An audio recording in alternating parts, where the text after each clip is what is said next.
ባለፉት ሳምንታት ትንሽ ጋብ ብሎ የነበረው የመሬት መንቀጥቀጥ ትናንት ምሽት ጠንከር ብሎ መሰማቱ ተገልጿል። ንዝረቱ አዲስ አበባና ሌሎች ከተሞች በስፋት መሰማቱ ተረጋግጧል። በነዋሪዎች ዘንድ እጅግ አስፈሪና አስደንጋጭ እንደነበርም አንዳንድ ነዋሪዎች ተናግረዋል። ዝርዝሩን በመረጃችን ይዘነዋል። በሌላ መረጃ በትግራይ ክልል የተፈጠረው ውጥረት በሰላም እንዲፈታ ኢሰመኮ አሳሰበ። እንዲሁም ሶማሊላንድ ከታይዋን ጋር እያደረገች ያለውን ግንኙነት እንድታቆም ቻይና አስጠነቀቀች። ጨምሮም ፑቲን ከዩክሬን ጋር ለሚደረግ የተኩስ አቁም ከበድ ያለ ቅድመ ሁኔታዎችን አስቀመጡ የሚሉትና እነዚህንና ሌሎች ከሀገር ውስጥ ከውጭ የተሰሙ አጫጭር ዘገባዎችን በዚህ መረጃ ሰዓት አካተናል። ሰላም ጤና ይስጥልኝ። በመላው ዓለም የምትገኙ የተከበራችሁ የዩቲዩብ ቻናላችን ቤተሰቦች አዳዲስ መረጃ በፍጥነት እንዲደርሱ ዩቲዩብ ቻናሉን ሰብስክራይብ በማድረግ የደወል ምልክቱን በመጫን ቪዲዮን ላይክ፣ ሼር ማድረጉን አይዘንጉ። ወደ መረጃዎቹ እናልፋለን። አብረን እንከታተለው።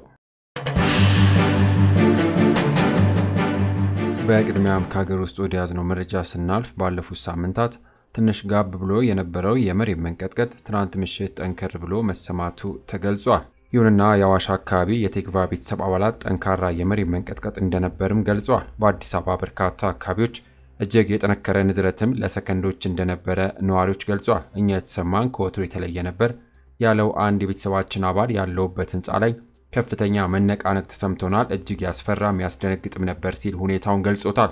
በርካቶችም በተመሳሳይ ህንፃ ላይ የነበረውን ስሜት ከፍተኛ እንደነበርም ጠቁመዋል።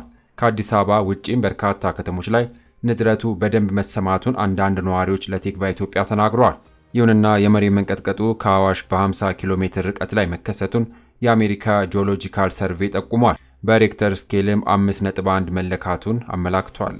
በሌላ ዜና በትግራይ የተፈጠረው ለሰላም ስምምነቱና ለሰብአዊ መብቶች ጥሰት ስጋት የሆነው ውጥረት በሰላም እንዲፈታ ኢሰመኮ አሳሰበ። የኢትዮጵያ ሰብአዊ መብት ኮሚሽን ኢሰመኮ በትግራይ ክልል በሁለት የህወሓት ቡድኖች መካከል የተፈጠረው ውጥረት የፕሪቶሪያው የሰላም ስምምነት በተሟላ መልኩ እንዳይፈጸም የሚያደርግና የሰብአዊ መብቶች ጥሰት ስጋት የሚፈጥር በመሆኑ በሰላም እንዲፈታም አሳስቧል። ይሁንና በፌዴራል መንግስትና በህወሓት መካከል ሲካሄድ የነበረው ጦርነት በደቡብ አፍሪካ ፕሪቶሪያው ጥቅምት 2015 ዓ.ም በተፈረመ የሰላም ስምምነት መቋጨቱን ተከትሎ በክልሉ የተቋቋመው ጊዜያዊ አስተዳደር በሚመራው ህወሓት አባላት መካከል በዋናነት የፓርቲው ጉባኤ መካሄድ አለበትና የለበትም በሚል ጉዳይ በሁለቱ ጎራ ተከፋፍለዋል። ይሁን እንጂ በህወሓት ሊቀመንበር ዶክተር ደብረጽዮን የሚመራው ቡድን ባለፈው ዓመት ነሐሴ ወር ምርጫ ቦርድና የኢትዮጵያ መንግስት እውቅና የነፈገውን የመዳን ጉባኤ ያካሄደ ሲሆን የፓርቲው ምክትል ሊቀመንበር በነበረውና የጊዜያዊ አስተዳደሩ ፕሬዝዳንት በሆነው አቶ ጌታቸው ረዳ የሚመራው ጉባኤን በመቃወም ሳይሳተፍም ቀርቷል። ሁለቱ ቡድኖች ከዚያን ጊዜ ጀምሮ እርስ በርሳቸው በመግለጫ መወጋገዛቸው የተለመደ ቢሆን አቶ ጌታቸው መጋቢት 1 2017 ዓ.ም በሶስት የትግራይ ከፍተኛ ወታደራዊ አመራሮች ላይ እግድ ከጣሉም በኋላ ውጥረቱ ከፍተኛ ደረጃ ላይም ደርሷል። በመሆኑም ኢሰመኮ በመግለጫው አቶ ጌታቸው እግድ ከጣሉም በኋላ የህወሓት ተወካይ መሆናቸውን የሚገልጹት አካላት በተለያዩ የክልሉ አካባቢዎች የጊዜያዊ አስተዳደሩን የመንግስት ተቋማት ለመቆጣጠር እንቅስቃሴ ማድረጋቸውን ተከትሎ ከክልሉ ነዋሪዎች ዕለታዊ እንቅስቃሴ ባሻገር በሰዎች ሰብአዊ መብቶች ላይ አደጋና ስጋትንም ፈጥሯል ብሏል። ተፍም ቀርቷል። በሌላ ዜና ሶማሊላንድ ከታይዋን ጋር እያደረገች ያለውን ግንኙነት እንድታቆም ቻይና አስጠነቀቀች። በሶማሊያ የቻይና አምባሳደር የሆኑት ዩዋንግ ዩ ዳልሳን ቲቪ ከተሰኘው ቴሌቪዥን ጣቢያ ጋር ባደረጉ ቃለ ምልልስ ሲናገሩ በዓለም ላይ ያለው አንድ ቻይና ነው፣ ታይዋንም የቻይና አንድ አካል ናትም ብለዋል። በርካታ አገራት የቻይናን አንድነት ይደግፋሉ ብለው ጨምረውም መሰረታዊ እውነቱ ይህ መሆኑንም ገልጿል። አምባሳደሩ ሲቀጥሉም ሶማሊላንድ ከቅርብ ጊዜ ወዲህ ከታይዋን ጋር ግንኙነቷን ለማጠናከር ስትሞክር እየታየ መሆኑን ጠቅሰው ይህ እርምጃ ለሀገራቸው ሉዓላዊነት ስጋት በመሆኑ እንድታቆምም አሳስበዋል። ይሁንና በንግግራቸው ታይዋን በአሁኑ ወቅት ከሶማሊላንድ ጋር ግንኙነት ለመፍጠር ጥረት እያደረገች ያለችውን መገንጠልን ለማስተዋወቅ ብቻ ነው፣ እኛ ደግሞ ይህን አጥብቀን የምንቃወመው ነው ሲሉም ገልጸዋል። በመሆኑም አገራቸው የሶማሊላንድን መገንጠል እንደማትደግፍና እውቅና ላለመስጠት የተለያዩ እርምጃዎችን መውሰዷንም ገልጸዋል።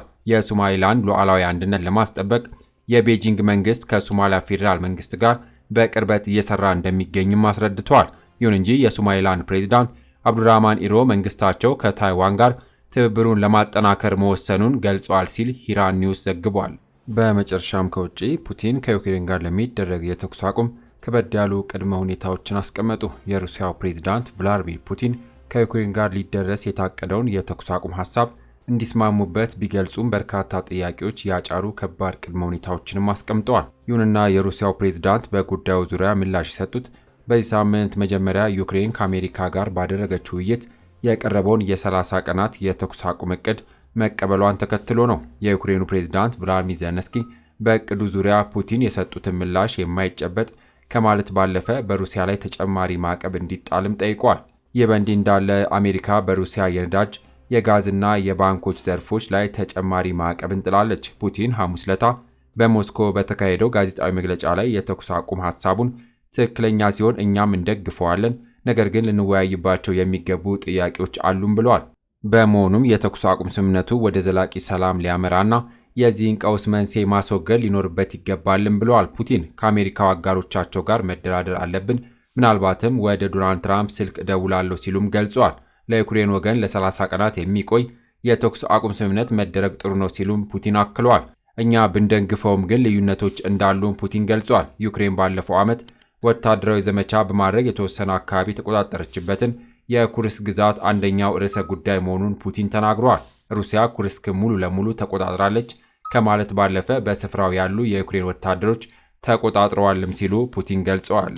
በሌላ መረጃ ሩሲያ ተዋጊ ጀቶች የአሜሪካ ጦር ወደ ሰፈረበት ደቡብ ኮሪያ አየር ክልል ጥሶ መግባታቸውን የደቡብ ኮሪያ ጦር አስታውቋል። የአሜሪካና ደቡብ ኮሪያ ጦር የጋራ ወታደራዊ ልምምዳቸውን አድርገው የታንኮችና የጦር አውሮፕላኖቹ ሞተር እንኳን በቅጡ ሳይቀዘቅዝ ነው የሩሲያ ጀቶች ሰማዩን ሰንጥቀው ገብተው ደቡብ ኮሪያን ያስበረገጉት። ይሁንና ፕሬዝዳንት ትራምፕ በፑቲን ጦር ድርጊት መበሳጨታቸውን የጠቀሰው ዘገባው ሩሲያ ይህን ያደረገችው ከሰሜን ኮሪያ ጋር ያላትን አንድነት ለማሳየት መሆኗንም ገልጿል። ይሁንና የሩሲያ ጦር ሰሜን ኮሪያ ወታደራዊ ልምምዱ እኔን ኢላማ ያደረገ ነው የሚል ክስ በምታሰማበት ሰዓት ተዋጊ ጀቶቹን በመላክ ኮሪያ ልሳነ ምድር ላይ ምንም አይነት ነገር ከተፈጠረ ከማን ጎን እንደሚሰለፍ ያሳየ ድርጊት ነው የተፈጸመው ተብሏልም። በመሆኑም ሰሜን ኮሪያ ከሚሳኤልና ተኳሾች በተጨማሪም ወታደሮቿን ሳይቀር ወደ ሩሲያ በመላክ አጋርነቷን ያሳየችው ሩሲያ ከአሜሪካ ኒውክሌር ጥቃት እንድትከላከልላት መሆኑ ይታወቃል።